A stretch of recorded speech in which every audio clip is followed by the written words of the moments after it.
Hi everyone. A message to mothers all over the world. I want to talk to you today about emotional distractions. Okay, so growing up, I actually want to talk to you. I actually want to share two stories with you. Growing up, I remember hearing a story of a mother who discovered that the husband's younger brother was abusing their daughter. So because each time that they went to visit the mother's the husband's house, so the younger brother, the very last one, was still with the husband's mother. So each time they go, they discover that their daughter was fond of the uncle. Of course, is the husband's brother. So it's like everybody say, oh, they are like pals, they are pals, they are so close, they cannot stay without each other per se. So, and the mother was always um in an emotional distress situation whenever they have that visit, because the mother-in-law doesn't like her, in quote. So each time she goes there, she's in a mood to please her.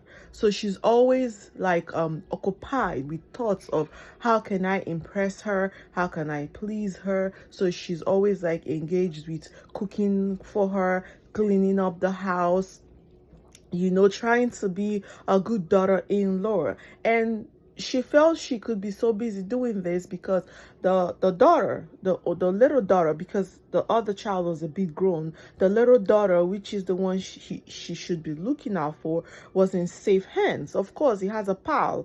My husband's brother loves her so much, so they are pals. But little did she know that this pal of a thing, it's abuse. Okay, he was constantly fingering the little child. This child was like about 4 to 5 years old. So he was always fingering her every visit that he come, until the child was able to say something. He was a little toddler, for 4 years, 5 years, and let the mother know. And the mother was, she was going crazy. So she had to confine him because she didn't want to tell the husband, because when she tells the husband and the husband goes crazy about it and fights the brother, the mother-in-law that doesn't like her will say that she made this thing up, she is making it up, trying to use the daughter to paint their family, in quotes, bad, because she knows that she doesn't like her. So trying, that's her thinking on it. So she tried to speak to various friends, her pastor, and that's how the story came out, because when you speak to friends about family secrets, forget about it. It's no longer a secret.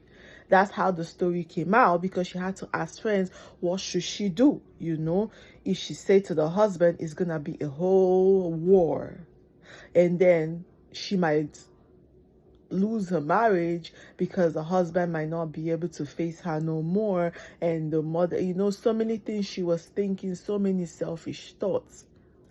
I don't know what she later did, or whether she ever told her husband or no, but the story came out, trying to tell mothers at that time when I was growing up in the 1999, 1998, trying to tell mothers, be careful of your husband's brothers too. Okay, I'm bringing in 2026. Be careful of everybody. Don't trust nobody. Mothers, don't be so emotionally distracted with family issues, with who offended you, who didn't offend you, with fighting with your husband, fighting with in-laws, fighting with friends, fighting with social media, family, social media, in-laws, social media comment section, that you are not paying attention to who is paying attention to your little children, that you're not paying attention to what is going on with your little kids. Please do not be emotionally distracted. It's a strategy of the devil. Don't be emotionally distressed that you cannot gather yourself up together to pay attention to your girls or your boys. Also, there's this other story, okay, that I heard not too long ago. I'm not saying that it's basically family members that abuse these kids, but I'm just saying that if family members, the same blood, can do it, strangers owe you nothing. They owe your kid no sympathy. Because if somebody that is the same blood with you or with your husband or relative can be used by the devil to do this to their siblings or blood relatives child, what do you think of a total stranger that has no family feeling or share no blood relation? They would do much worse. That's why I'm using these particular examples. So there was this story of a woman that has a brother, a younger brother that is living in a foreign land. So the younger brother came to visit her. Of course, it's the brother. She has two girls, two little girls. One is 7, one is 6. So the younger brother brought them gifts from the foreign land. Everybody's happy and everything. So actually, because the way I heard the story, so because the younger brother came to visit her, she said, "Oh, you can stay in my house. You don't need to rent a hotel. You can stay with us. We'll make adjustments to the kids' room and everything." So the younger brother was staying in a room close to the kids' room. She didn't have any reason to be on guard. It's a brother. She grew up with this brother. She raised this brother.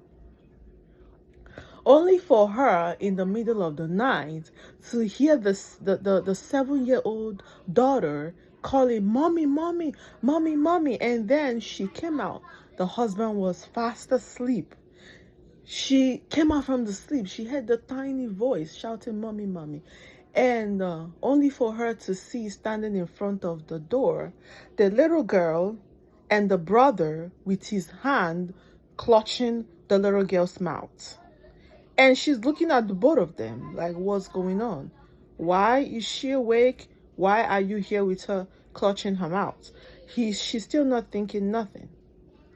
The 7-year-old, being very bold and I guess well informed, told the mom, "Uncle came to stay on top of me.